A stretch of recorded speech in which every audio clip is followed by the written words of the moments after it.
I'm Dominique Huff, sitting here with Andre Walker for Georgia Unfiltered and HomeRuleNews. Visit our websites at GeorgiaUnfiltered.com and HomeRuleNews.com. And I'm sitting here with my state rep, Miss Red Oak, out there in our district, Miss Sharon Beasley-Teague.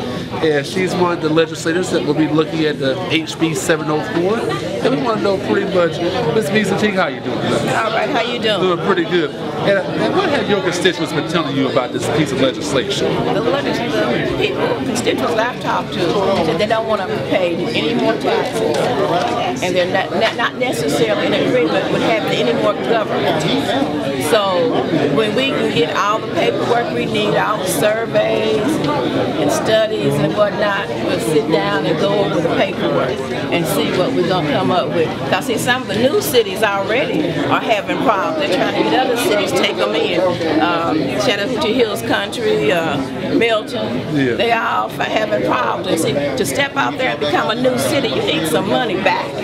Somewhere you're going to be able to get money so you can, get somebody to buy your bond so you can do the infrastructure and stuff that you need to have done. So it's a whole lot of questions in this. And once we get those questions answered, you come back and I'll tell you everything that I saw in it. And that's what everybody's been saying. They want to see the answers. They want to see the numbers. Yes. And the goalpost has moved so many times about the feasibility study. Yes. That's where everybody wants. Yes.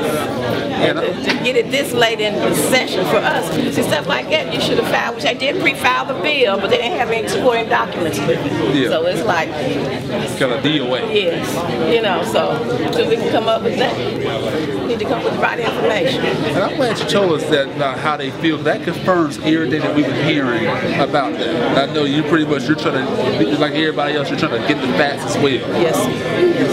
So as soon as I get the paperwork, I read it for myself and get others that are in this room here, sit down and we go over it again. Yeah. It's a big question mark. It's a big question mark because everybody's been saying economic development. Yes. Everybody said, I want my same services are higher. So it's a lot of questions. Yes, one more, and we don't want to pay any more taxes. No more taxes. So we got to keep the taxes the same. And the millage rate for the schools. Millage rate for the schools. Then you got the service level. They want the same or higher. Yes. They want to know how is it going to get paid. Because those are the questions. The only thing they have given me so far is how much the mayor is going to make and the council. Well, that's not good enough for me because we're paying somebody now to handle all this stuff we're talking about creating the city for and giving it to them to run. That's not a good answer. That's not a good answer.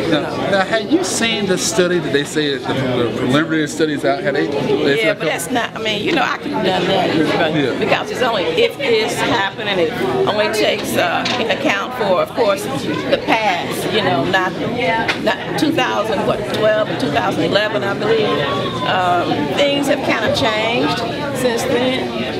So it needs to encompass all of the variations in the district. We don't have a lot of businesses in the area.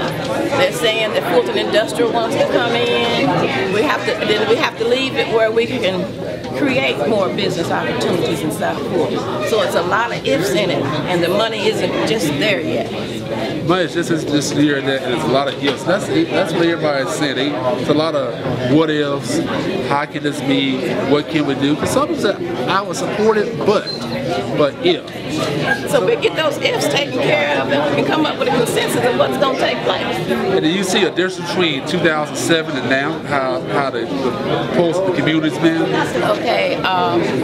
What I see is there are people that have been paying a certain amount of taxes, and it has gone up and up, and they didn't get anything forward. So you have just wrong people worried about, where's the money going. I've been calling today about a city. It's not funny. It's real. He's paying $3 for a processing fee, I believe, to pay a utility bill. He wants to know where is the money going, but he didn't get any service for it. So we talk about $3. Can you imagine what the millions would be?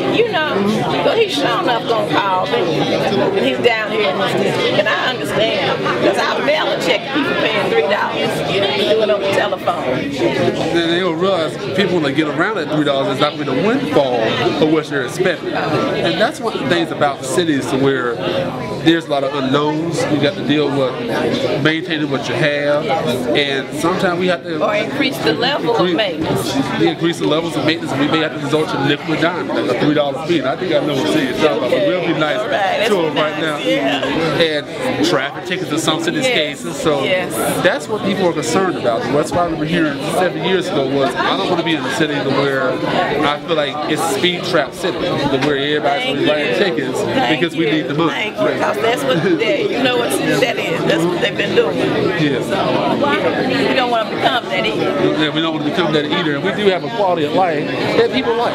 But people always say, well, I moved to this area and I want to stay in this area. And I've been here 43 years, so you know, I love the area. Same here. We're going to talk to you some more about that. Well, thank you, Ms. Beasley-Teague. You have a blessing.